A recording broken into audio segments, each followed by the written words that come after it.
Hello, hello, it's the Auntie PoePoe Show. Hello, hello, it's the Auntie PoePoe Show. Hello, hello, it's the Auntie PoePoe Show. Hello, hello, it's the Auntie PoePoe Show.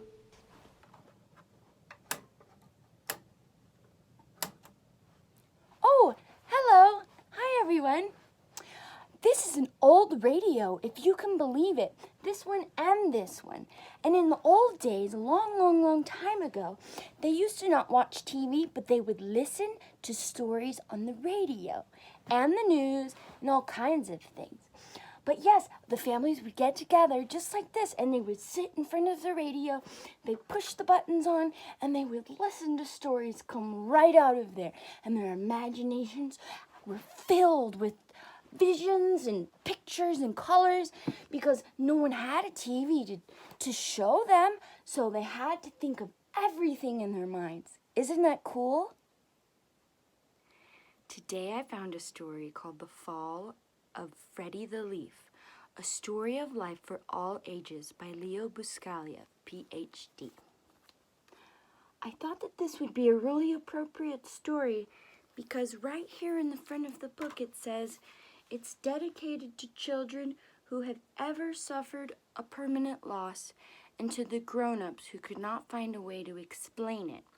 The story is also dedicated to Ronald, Christina, Meredith, Stephanie, and Julia, who are actively engaged in the spring of their lives. Now, when he starts talking about this beginning part, I think a lot about what we're going through together as a country and also as the world. A lot of people are, they're going away. And so I just wanted to know what Freddie the Fall of the Leaf has to say about that, and if maybe they can bring some comfort to our lives. I know it's a little bit more of a serious story than last time, but we'll have to make up for it with a really super fun song. So let me begin. Spring had passed, and so had summer. Freddie the Leaf had grown large. His midsection was wide and strong, and his 5 extensions were firm and pointed. He first appeared in spring as a small sprout on a rather large branch near the top of a tall tree.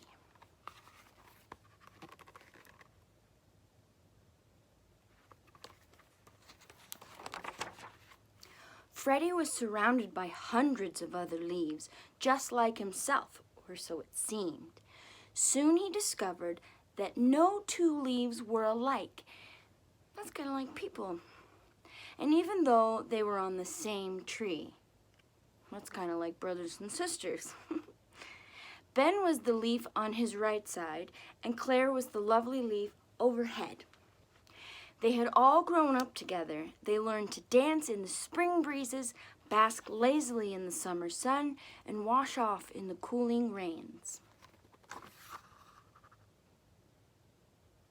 That's a lot of leaves, just like there's a lot of people right now in the world, billions and billions of them.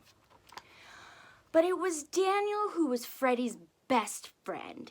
He was the largest leaf on the limb and seemed to have been there before anyone else. It appeared to Freddie that Daniel was also the wisest among them. It was Daniel who told them that they were part of a tree. It was Daniel who explained that they were growing up in a public park. It was Daniel who told them that the tree had very strong roots, which were hidden in the ground below. He explained about the birds who came and sit on their branches.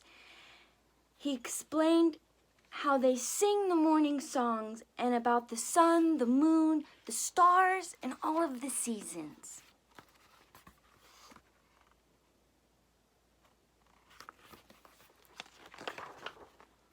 Freddie loved being a leaf. He loved his branch, his light leafy friends, his place high in the sky, the wind that jostled them about, and the sun rays that warmed him, the moon that covered him with soft white shadows, and summer had especially been nice. The long hot days felt good, and the warm nights were peaceful and dreamy. There were many people in the park that summer. They often came and sat under Freddie's tree, and Daniel told him that giving shade was part of his purpose. "What's a purpose?" Freddie asked. "A reason for being," Daniel had answered. "To make things more pleasant for others is a reason for being.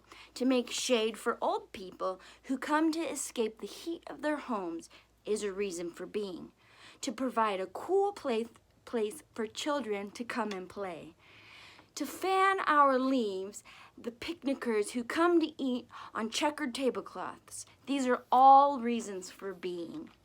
Freddie especially liked the old people. They sat so quietly on the cool grass, and they hardly ever moved, and they talked in whispers of times past.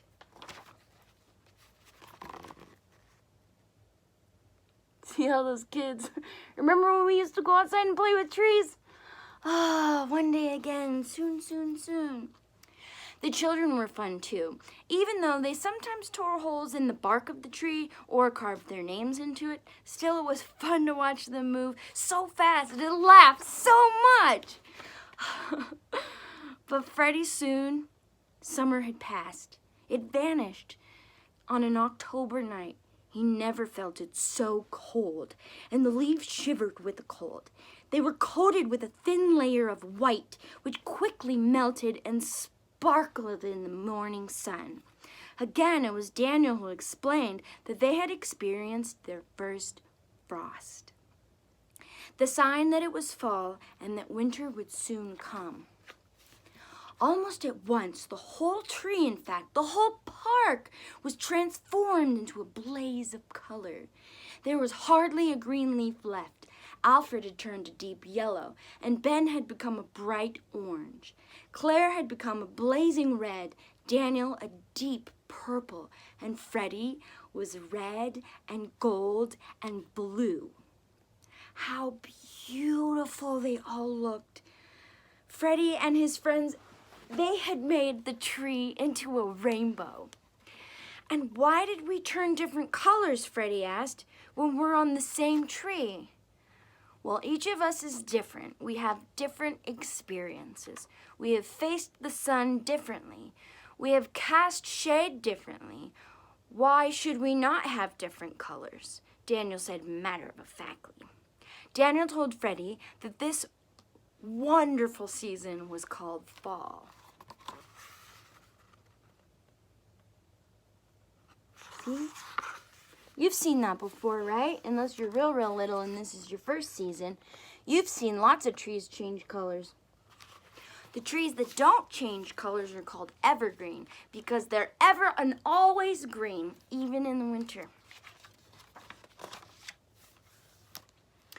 One day, a very strange thing happened. The same breezes that, in the past, had made them dance began to push and pull at their stems almost as if they were angry. This caused some of the leaves to be torn from their branches and swept up in the wind, tossed about and dropped softly to the ground. And the leaves became frightened. "What's happening?" they asked each other in whispers. "It's what happens in fall," Daniel told them. "It's time for the leaves to change their home. Some people call it to die."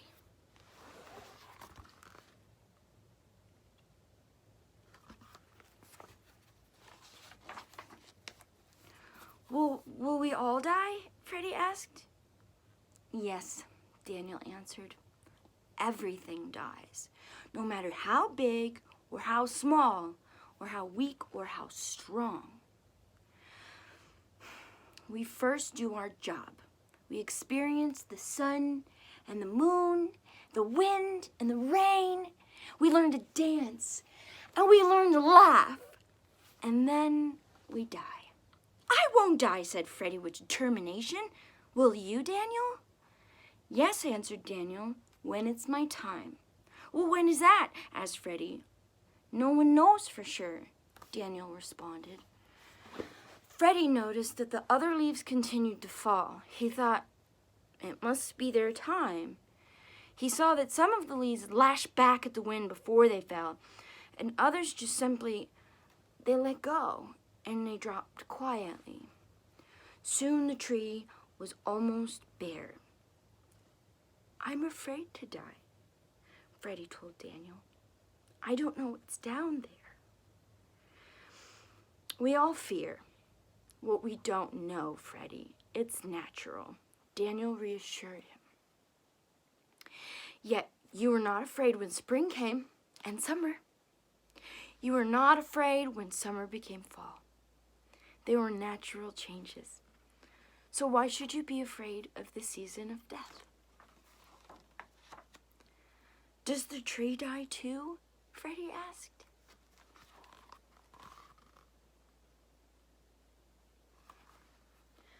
"Someday, but there's something stronger than the tree. It is life that lasts forever, and we are all part of life.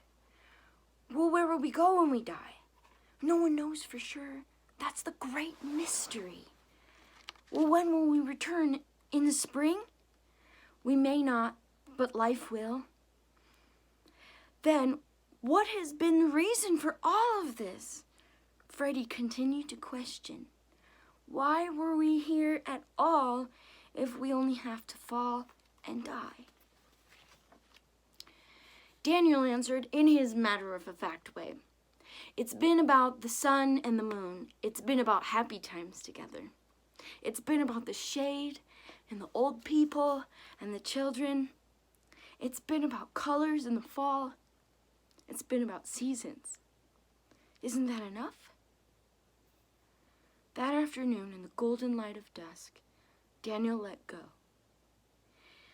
He fell effortlessly. He seemed to smile peacefully as he fell. "Goodbye for now, Freddie," he said.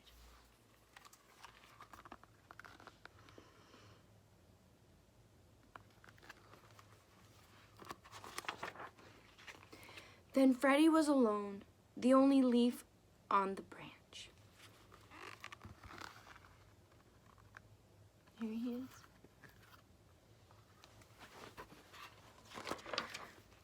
The first snow fell the following morning. It was soft, white, and gentle, but it was bitter cold. There was hardly any sun that day, and the day was very short. Freddie found himself losing his color and becoming brittle. It was constantly cold, and the snow weighed heavily upon him. At dawn, the wind came that took Freddie from his branch, and it didn't hurt at all. He felt himself float quietly and gently downward. And as he fell, he saw the whole tree for the first time, how strong and firm it was. He was sure that it would live for a long time, and he knew that he had been part of its life, and it made him proud.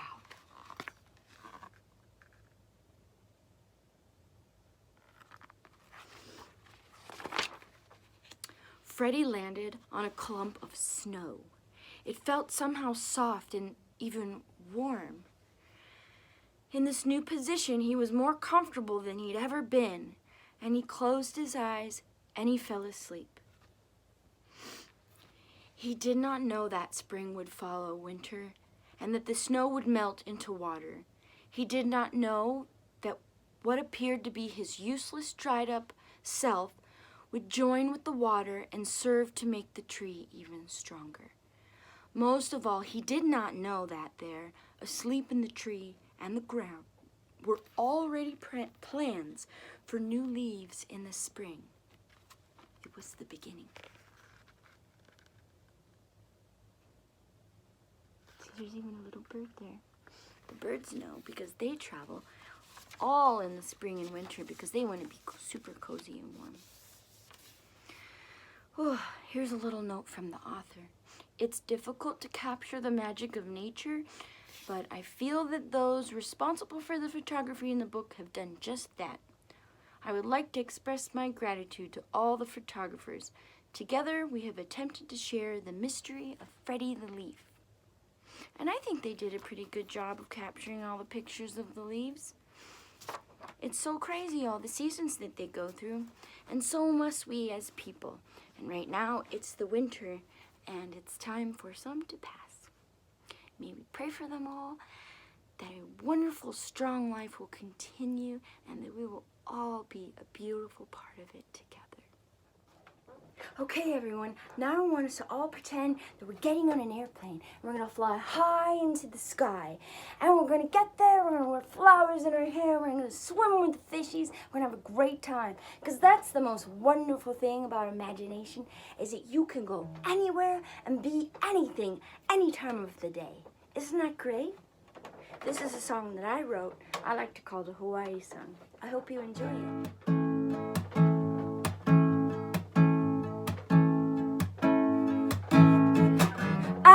Knowing you going on for years, I know every line that you've ever rehearsed.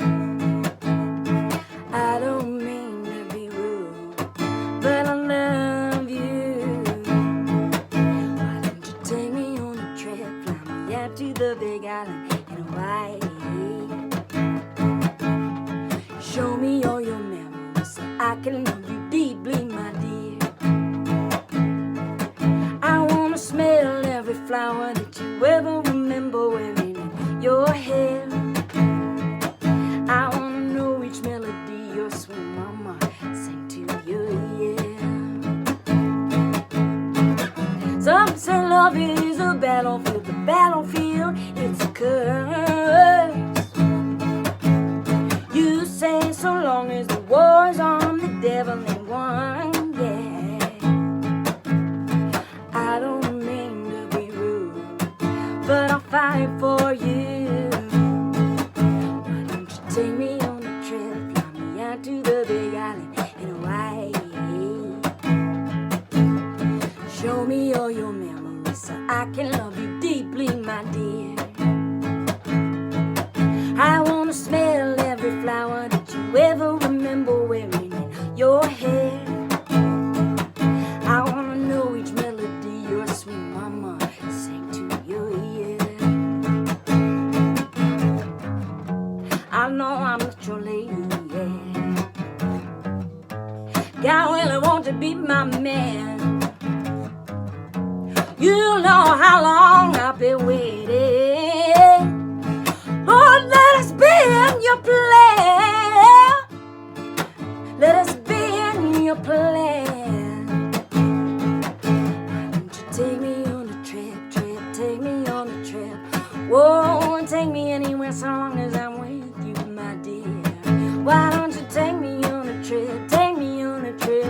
Whoa, you know I'm ready to fly all over the world. Take me on a trip, take me on a trip. Fly me out to the island of Hawaii. Show me all your memories so I can love you deeply, my dear.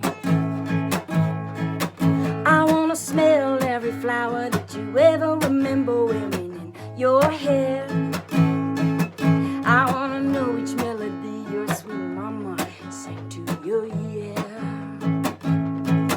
I wanna know each melody your sweet mama sang to your ear. Thank you so much for stopping by the Auntie PoePoe Show. And come back on Tuesdays and Thursdays at 10 a.m. Pacific Standard Time for another story and another song. Salud!